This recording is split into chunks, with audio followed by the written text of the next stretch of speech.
Magulang ay kailangan sa mga batang manonood. Ngayong gabi, Duble po ang paningin ko. Pag minsan nahihilo po, masakit po sa loob. Sana po, maopera na po itong mata ko. Yung allowance ko po daily is galing po sa tatay ko. Kailangan po magtipid. So may time po talaga na kailangan mag-skip or magbawas po talaga. And wala din po talaga natitira. paano nila haharapin ang mga krisis sa buhay? Tunghayan ang kanilang kwento sa Kay Lord, May Power Ka, a special live telethon of the 700 Club Asia. Susunod na.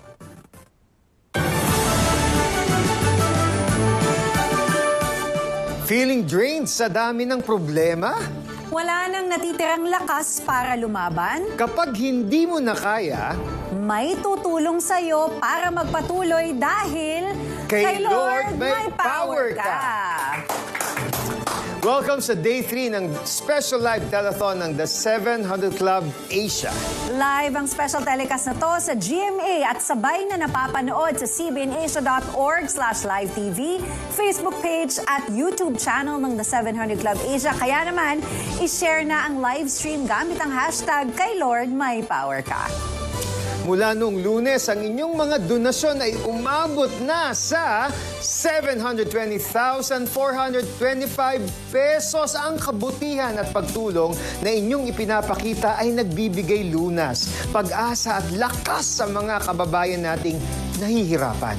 Tama yan, Erica. Naman tuloy-tuloy lang. Keep calling, keep giving. I-scan ang CBN Asia QR code o bisitahin ng cbnasia.com/give para mag-donate. Pwede rin kayong tumawag sa mga numerong nasa inyong screen o di kaya ay mag-chat sa Messenger ng The 700 Club Asia. Makakasama natin ang ating mga Prayer Center representatives para tumanggap ng inyong tawag, mensahe at of course, donasyon. Sa una nating kwento, walang higit na masakit para sa isang ina na makitang tinutukso ang anak dahil sa kapansanan. Mas masakit pa kapag may lunas naman, ngunit hindi nila kaya ang halaga ng operasyon. Panoorin natin to. Halos araw-araw ikinukwento ni Vince sa kanyang nanay na si Leia ang pambubuli na dinaranas sa eskwelahan. Lumaki kasi siya na may strabismus o pagkaduling sa mata. Pagdating niya dito sa bahay, nagsusumbong, Mama, si classmate ko sinabihan ako na ganito, huwag daw ako makipaglaro sa kanya kasi duling ako. Umpisa nun, hindi siya nakipaglaro kasi hindi siya palalabas. Pagaling niya ng school, diretso dito. Dahil dito, naging tahimik at mapag-isa ang 10 taong gulang na si Vince.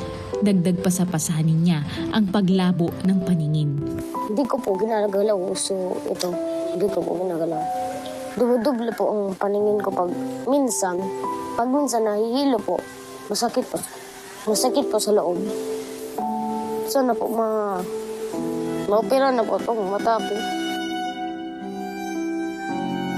Bagamat nais ni Leia na mapagamot ang mata ni Vince, ang 600 pisong kinikita niya sa paglalaba ay kulang na kulang para sa 75,000 na halaga ng operasyon. Siyempre, sisisihin mo yung sarili mo kasi parang siguro ko nung napabayaan ko siya o ganun yung naiisip ko. Sabi ko, Lord, sana po yung hiling ko, sana pagbigyan niyo ako kahit papaano, kahit ito lang. Sinagot ng Diyos ang panalangin ni Leia noong nakita ng isang Operation Blessing partner ang kahilingan ni Vince na magkaroon ng salamin sa mata. Nakasulat iyon sa isang Christmas gift-giving event sa kanilang barangay. With 154 kids, only Vince asked for an eyeglass. So I contact them through the cell phone, call them to come here, and I told the mommy, there is a hope for that. Nakipag-ugnayan sa Operation Blessing ang mga partner doctors mula sa Legazpi Eye Center at sa ilalim ng life-changing surgery program ng Operation Blessing. Nabiyayaan si Vince ng operasyon para sa kanyang mga mata. Ngayon, maayos na ang kanyang paningin at bumalik na rin ang kanyang kumpiyansa sa sarili. Ano po, masaya. Simula na operahan ako, wala na po nagbubuli sa akin at masaya na po ako kasi marami na akong kaibigan ngayon. Salamat po Operation Blessing sa pagtulong po sa akin ng pagpa-opera po sa aking mata. Thank you po. Wow.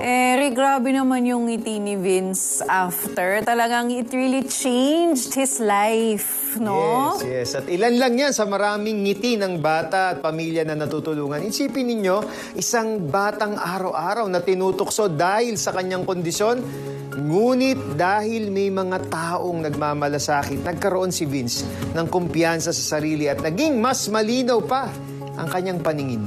Yes, at ngayong gabi, maaari rin kayong maging instrumento ng pag-asa sa iba pang mga bata.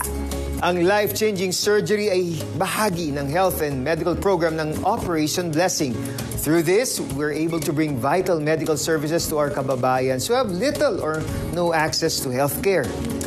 Bukod dyan, bahagi rin ng programa ang pagsasagawa ng mobile medical clinics. Dito ay pumupunta ang medical team ng Operation Blessing kasama ang ating volunteer doctors sa iba't ibang lugar sa bansa para magbigay ng libreng medical at dental check-up, libreng laboratory tests katulad ng ECG at ultrasound, libreng salamin sa mata at libreng mga gamot. Sa tulong ito, nabibigyan ng pag-asa at kalakasan ng mga kababayan nating nangangailangan. Naniniwala tayong malayo ang maaabot ng isang bansang malusog at puno ng pag-asa.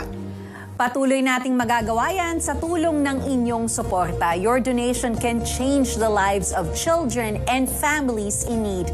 So be a CBN Asia partner today. Call the numbers on your screen or scan the CBN Asia QR code. Pwede din kayong mag-donate sa pamamagitan ng GCash. Here's how. Blessing more people through CBN Asia is fast and easy using your GCash app. Just tap the QR button to scan CBN Asia's GCash QR code. Enter the amount you want to give. Tap Next, then Pay. Send a screenshot of your receipt to CBN Asia via Facebook Messenger or email partnership@cbnasia.org so we can acknowledge your donation. To make future donations faster, save CBN Asia as a favorite biller in your GCash app. Tap the Bills icon, choose Add Biller, select CBN Asia, and enter your details. Then tap Save. Be God's hand of blessing. Give today. Matindi ba ang pinagdadaanan? You don't have to carry it alone. Express your praises, prayers, and ponderings with the Sela Journal. Sa iyong donasyon na 5,000 pesos sa CBN Asia, tatanggap mo ang exclusive gift na Sela Journal, your daily tool to pause, reflect, and grow in God's presence. Plus, ang audio teaching ni Peter Kairos na Kay Lord, May Power Ka. Your generosity helps write new stories of transformed lives. Scan the QR code and be a CBN Asia partner today. Makakasama natin ngayon ang isa sa mga partner ng CBN Asia all the way from Davao, si Paul Mercado. Hi, Sir Paul. Maayong gabi Welcome. Yes. Welcome to CBN Asia. Alam mo, Paul, magkwentuhan tayo, no? Kasi pwede mo bang i-share sa amin ano yung nangyari sa'yo noong 2022? Ay, opo.